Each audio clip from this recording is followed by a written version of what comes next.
Monarchs, this guy. YugiNoNo. Alright, you guys, as you know, Monarchs are one of my favorite decks of all time, and this deck even got me most of my tops back in the day. I have always just loved Domain Monarchs. I love the art, I love the playstyle, and I actually worked pretty hard on this deck profile because I kind of want to revive Monarchs a little bit. I really want to play the deck again, and it's just so much fun to play. It's one of my favorite decks. It's just so good. Everyone has that one deck that they keep coming back to. They keep trying to play it. They keep trying to perfect it, and Monarchs is just kind of that deck to me, along with Cyber Dragons, of course. Cyber Dragon is always going to be number one, but Monarchs are a close number two. So starting with the monsters, of course, you have sadly only the one Ether. She was just too good, guys. She was just too good. You know, she gets a Karaz from your deck. You get to pop 2 cards, you know, draw 2 cards off of Karaz's effect, but she lets you tribute summon on your opponent's turn and OTK, and you know, and she combos just magnificently with Monarch Stormforth. So yeah, Ether, she had to go to 1. I mean, she could probably come back now, but she probably won't. Like, she's just such a good card. She's so good.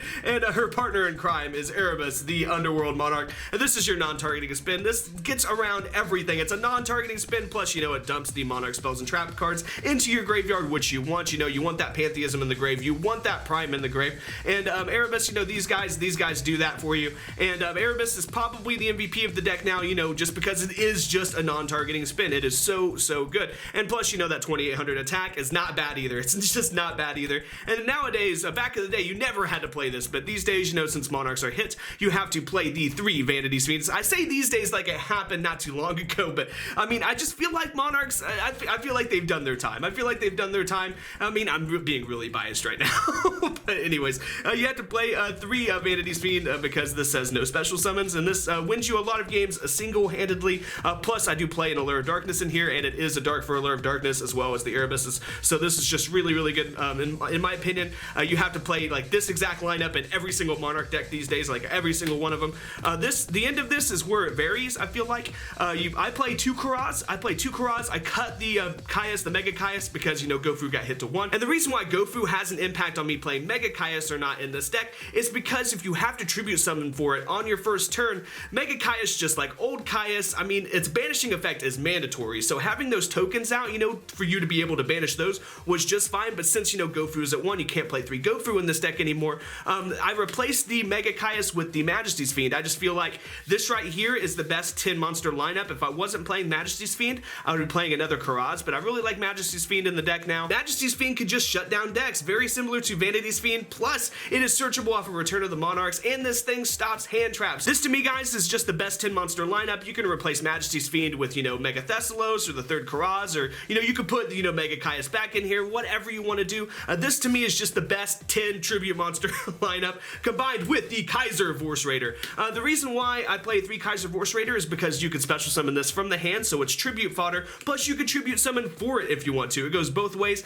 This follows the same exact concept as playing the 3 Red Quantum back in the day. It's the same concept, except this is a dark, so it is an allure target, which adds, you know, some consistency into the deck. Plus, Kaiser Vorse Raider gains 500 attack when it destroys something by battle, and makes something lose 500 attack when it's destroyed by battle. So it's just a really good card. And this counts to me as, you know, like the little guys. So you play like the 3 little guys of, you know, 3 of each of the little guys, the 3 Adia, which gets out, you know, your Eidos, which gives you your 2nd normal summon. So as far as this lineup goes, I really feel like, you know, with Allure of Darkness and stuff, the Vorse Raider is just like the best card to play. I felt like, you know, Gofu was originally kind of better because you could, you know, use Karaz, you could tribute something for Karaz, pop your Gofu tokens and draw 2 cards. So, you know, I was playing Gofu in here before, I felt like that was the best choice. Even though if you already have a full board, you know, drawing Gofu kind of sucks, but that's where the Allure of Darknesses came in. But with this build, I dumbed down the allures, and then actually, what was I playing? I was playing 2 allures before. I wanted to kind of play 3, but I just was back and forth on it.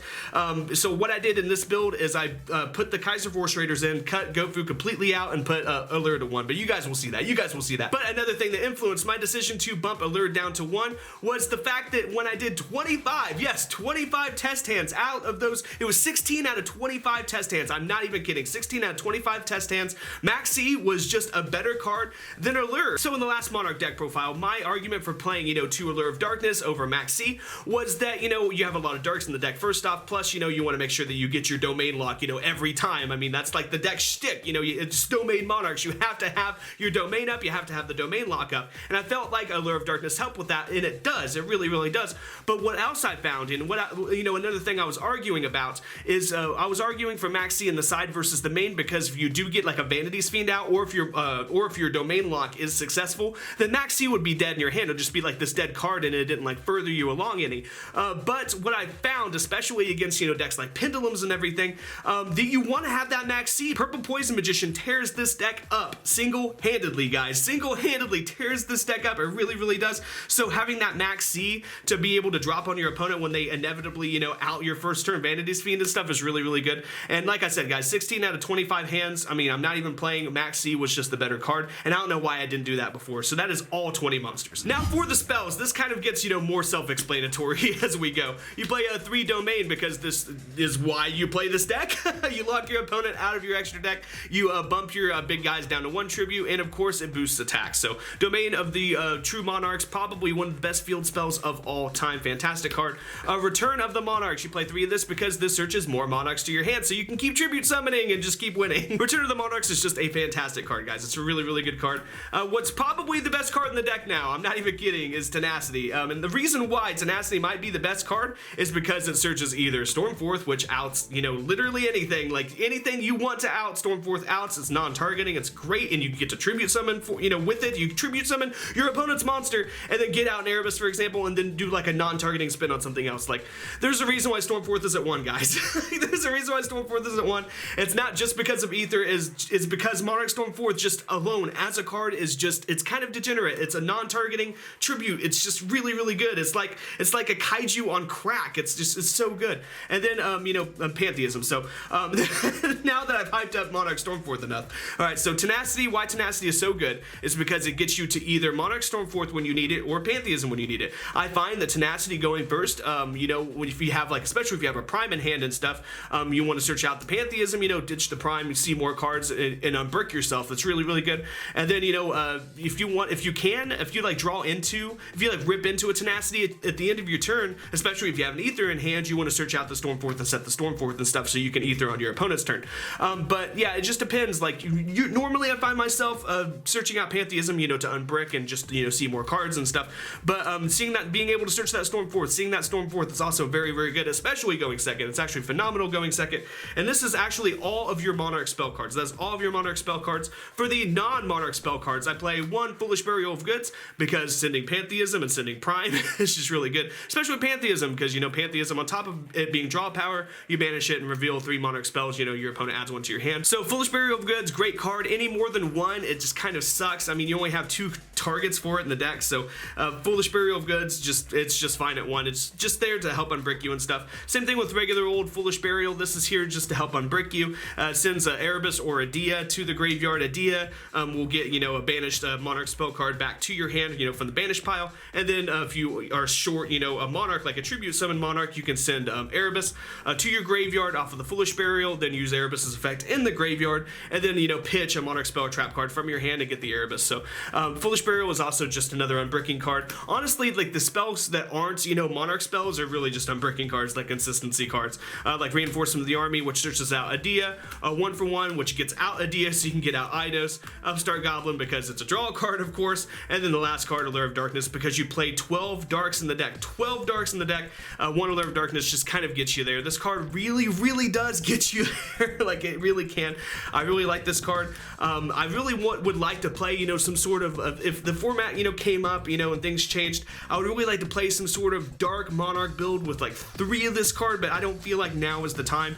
And plus, I feel like this deck, the more I've worked on it and stuff, I feel like that this deck in particular is the best Monarch deck I've built in a long time, like that I've been serious about. And then 3 Prime. So the last cards in the deck, you play the 3 trap card. I mean, you can replace this. I mean, I was playing the Monarchs with Frost Blast and Monarchs. I was playing a Frost Blast. I had this, down to 2, and then the third card, this third card was a Frost Blast. You can do that as well. I don't find that to be necessary. I mean, you could do it just for kicks, but in this build, I found that I liked 3 Prime. I liked, being able to consistently, like more consistently get Prime Pantheism off. So that's why I'm playing 3 Prime. But if you wanted to, you can go ahead and add the spell card back, the Frost Blast back. I mean, it is a good Pantheism target, but I found myself, at least lately, I found myself winning that Prime in the graveyard a lot more. But that's just me. That is all the cards in the main deck, though. Now, obviously, since this is Domain Monarchs and we don't play an extra deck, we're going to move right on to the side deck. So you play 3 Link Slayer. And the reason reason why is you take out the Kaiser Vorse Raiders and put this in, and this is your spell and trap destruction. And I find this a lot better than Twin Twisters to me. It is essentially a Twin Twisters. You pitch a card and you pop a card. Well, this, or Twin Twisters, you pitch one, pop two, but you spend itself. This, you special summon it for free, and then you pitch a card, pop one, pitch another card, pop one. So it's like the same thing as Twin Twisters. Twin Twisters, you're using one card, pitching a card to pop two. This card, you're keeping a body on the field, pitching two cards to pop two. So either way, you're spending, 2 for 2. But with Link Slayer, you get a body on board, and on top of that, you get a body on board that you can either tribute for a Monarch, or you could, tribute summon for Link Slayer, so you can get the domain lock up. So to me, Link Slayer is just a better card than Twin Twisters in the side. Prime Material Dragon. This should be pretty self-explanatory. I've kind of brought this up before, but Trick Stars. So what you do is you tribute summon for this, and this is your Trick Star side, because it states that you gain life points instead of losing them. And Prime Material Dragon protects your board too, because when something is activated that would destroy cards, this says you can pitch a card and negate and stop that. So that is very, very good. Prime Material Dragon, I feel like, is a great side. And then the last card, this is the last card I added to the side. And the reason why I went with the Zaborg and why this was the last card is because I was siding a March of the Monarchs, which is a great card, okay? It's a great card. It forms a lock with Vanity's Fiend. A lot of people can't get over it and stuff. A lot of people main deck March of the Monarchs, and that's a good strategy too. Main deck March of the Monarchs so that your Monarchs can't be destroyed by card effects. That's really, really good. They can't be targeted or destroyed by card effects, which is really, really, really good. But why I replaced that for a Zaborg is because Zaborg is more, it just decimates your opponent's extra deck, and it just kind of gets you there more. I feel like, in a match, I feel like this card's just better, and I feel like it's just a better card. It's hard to explain. And like March of the Monarchs, it's a really good card, but it's not like a consistency card, because in Monarchs, I feel like you need to either be putting something into tribute or, something to tribute summon. But next up, to help out with going second, and just so you have some sort of mass destruction, of course, you play Dark Hole Raigeki, because, these are your board wipes. Dark Hole's at 1, Raigeki's at 1. Might as well side them. I mean, they're board wipes. They're just really great cards. And this was a fan suggestion from Facebook, so shout out. Because I went to you guys on Facebook and I was like, look, okay, is Cosmic Cyclone like the only option for Purple Poison Magician? And I had a fan, I forgot his name, but he goes, well, you can side, Shared Ride or, Mistaken Arrest or whatever. And I was like, shoot, I have Shared Rides and I've had them for a little bit. And Shared Ride is a really, really great card because a lot of decks search. It's the same concept behind, playing Mistake and stuff right now, is because a lot of decks search. So Shared Ride is a great side against many different decks, against Spiral, against, Pendulums mainly. This is mainly against Pendulums because, Purple Poison really tears this deck apart. It really, really does. But being able to, see cards every time they search and stuff and be able to make, some sort of comeback, to be able to, negate that advantage that they gain on you, I felt like that was just a really, really good idea. I really like Shared Ride. I really like the idea behind it. I really like that you could put it in against multiple decks. I mean, multiple decks. I mean, you could put this in against Dinos even, because Dinos search off of Fossil Dig, and all that stuff. And Shared Ride helps going first too, because if you have the domain lock and stuff, your opponent can out it easily, of course with Purple Poison or whatever. But you have that Shared Ride to flip as well. So if they out, your lock, they out your Vanity's Fiend, they out your domain lock, you can, flip the Shared Ride and see cards. I just feel like Shared Ride is just a really, really good choice. But for the last card on the side, I play 3 Royal Decree, and why I side 3 Royal Decree is because it's literally just because of Paleo. I mean, you could side this against any trap heavy deck, but it's mainly for Paleo, because Paleo is like trap card the deck, literally. I mean, you could also put this in against Burning Abyss or whatever else might be playing a lot of traps. But why I play Royal Decree over Jinzo, for example, I mean, I feel like I'm negating what I said about Zaborg, about, tribute summon monsters and stuff, but with Royal Decree, I felt a little different. And the reason why I felt a little different is because going first against Paleo, I mean, Jinzo's really good, obviously. I mean, like, you stop all their trap cards and their trap card the deck, like I was saying. But I felt like if you can't tribute summon, I feel like in the Paleo matchup, if you can't tribute summon for that Jinzo, or if you can't tribute summon at all, for domain lock or whatever, then Royal Decree is the better option, because you will lose to Paleo if you do not go first and if you do not lock them out somehow. Like, you will lose. Like, Paleo is a good deck, guys. It's a really good deck. And I felt like Royal Decree was the better option, because if you can't tribute summon, you can at least, at the very least, flip this over on them and screw them over. So that is why I chose Royal Decree over Jinzo. Despite what I said about Zaborg, I mean, in the Zaborg slot, you could put anything here. You could put anything here. But I mean, and like I said, this is like the last card that I added. But Zaborg is just a good card. If you guys have any other suggestions, I am open to those suggestions. But I feel like the main and the side deck are just really rock solid. And honestly, guys, the more I test this deck out and grind this deck out against, meta of decks and stuff. I feel like the card choices are pretty solid. I feel like Monarchs themselves can still be really solid, which is very exciting. But anyways, guys, I really hope that you enjoyed this deck profile. I had a lot of fun doing it. I had a lot of fun building this deck. I'm still having fun, you know, evolving this deck. You know, even after all this time, I still just have a lot of fun playing it. Feel free to copy this deck down, you know, card for card and play it out if you want. It can be a little bricky, but it's worth it. It's a really, really fun deck, and I really hope that you guys enjoy playing it. But until next time, guys, be sure to dick slap that like button and subscribe.